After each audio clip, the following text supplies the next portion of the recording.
এটা হচ্ছে আমাদের ভুট্টা ক্ষেত এবং এই ভুট্টা ক্ষেতের মধ্যে প্রথম দিকে এত ছোট ছিল এবং দেখতে দেখতেই এটা অনেক বেশি বড় হয়ে গেছে। এটা এখন লম্বা হচ্ছে আমার থেকেও বেশি এবং কিছুদিন পরে এই ভুট্টাগুলো পাড়া হবে। তো আমি এখন ভিডিওতে দেখাচ্ছি যে কতটুক হয়েছে বা কতগুলো হয়েছে ভুট্টা। তখন আমার বর আসলো, বরকে বললাম একটু ধরে দেখাও তো এগুলো কত বড় হয়েছে এবং সাইজটা কেমন। তো ও দেখাচ্ছিল যেরকম করে ভুট্টাগুলো। যখন এটা পারবে তখন চেষ্টা করবো আমি আপনাদের সবার সাথে শেয়ার করার।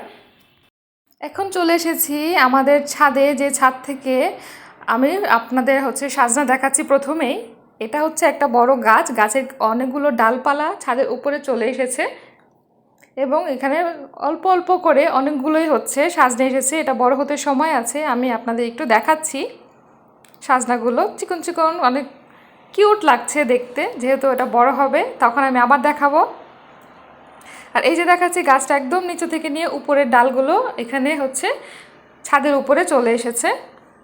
এখন আমি দেখাচ্ছি আমাদের আম গাছগুলো, আমের মুকুলগুলো সব পড়ে গেছে বলা যায়। টুকটাক কয়েকটা মুকুল থেকে আম হয়েছে। মাঝে যে ঝড়টা হলো 2-3 দিনের ঝড়ে সবগুলো পাতাও ঝরে গেছে এবং অনেকগুলো মুকুলও ঝরে গেছে। কয়েকটা আম শুধু রয়ে গেছে, সেটাই আমি ভিডিওতে দেখাচ্ছি। এবার মনে হচ্ছে না বেশি আম খাওয়া হবে। আর এই গাছের পাতা তো নেই বললেই চলে, কয়েকটা পাতা সহ কয়েকটা আম রয়েছে এবং এটা হচ্ছে বড় আম গাছটা, যেটার মধ্যে কোনো মুকুলও নেই, কোনো আমও নেই।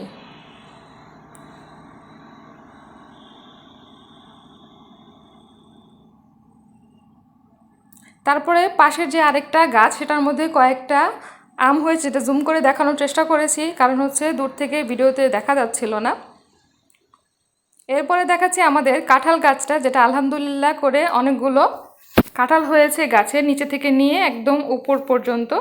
আমি ছাদ থেকে দেখাচ্ছি প্রথমে উপরের অংশটা, এরপর আমি নিচের থেকে গিয়ে আবার নিচেরটাও দেখাবো। গ্রীষ্মকালীন সময়ে গাছে গাছে এরকম ফল দেখতে আসলেই বেশি ভালো লাগে। আর আমাদের এই পরিবেশটাই আলহামদুলিল্লাহ যখনই দেখি মন মুগ্ধকর একটি পরিবেশ আমাদের। তো কিউট কিউট দেখতে পাচ্ছেন, প্রত্যেকটা নিচ থেকে নিয়ে উপর পর্যন্ত কাঁঠাল হয়েছে এবং ফলগুলো দেখতে কিন্তু আসলেই ভালো লাগছে। কি ভালো লাগছে না বলুন তো? কাঁঠাল গাছটা পুরোপুরি আলহামদুলিল্লাহ ভরে গেছে।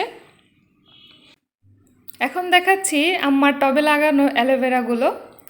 অ্যালোভেরাগুলো এখন বড় হচ্ছে এবং অনেকগুলোই বড় হয়েছে এবং কিছু কিছু ছোট আছে।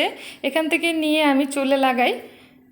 অ্যালোভেরা কিন্তু বেশ উপকারী একটি জিনিস, সবাই জানেন। তারপরে বাকি অন্যান্য গাছের চারা টারা এখানে আম্মা লাগায়। আর এর মধ্যে কিছু কিছু জিনিস অনেক বেশি উপকারীও আছে।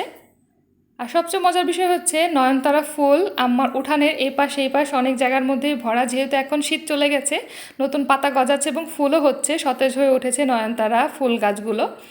আর এটা খুবই আমার অদ্ভুত লাগে যে একদম ভালো মতো যত্ন করে লাগালে সহজে হয় না, কিন্তু এটা কোনো যত্ন ছাড়ে আলহামদুলিল্লাহ খুব সুন্দর করে বেড়ে ওঠে। দেখুন সিমেন্টের বা পাকা জায়গা থেকে কিভাবে ফাঁকে ফাঁকে বের হয়েছে। আর এগুলো সবই নতুন পাতা। আশা করি আজকের ভিডিওটা আপনাদের সবারই খুব ভালো লেগেছে। ভালো লাগলে একটা লাইক করে দিতে পারেন এবং কমেন্টও করতে পারেন। আল্লাহ হাফেজ।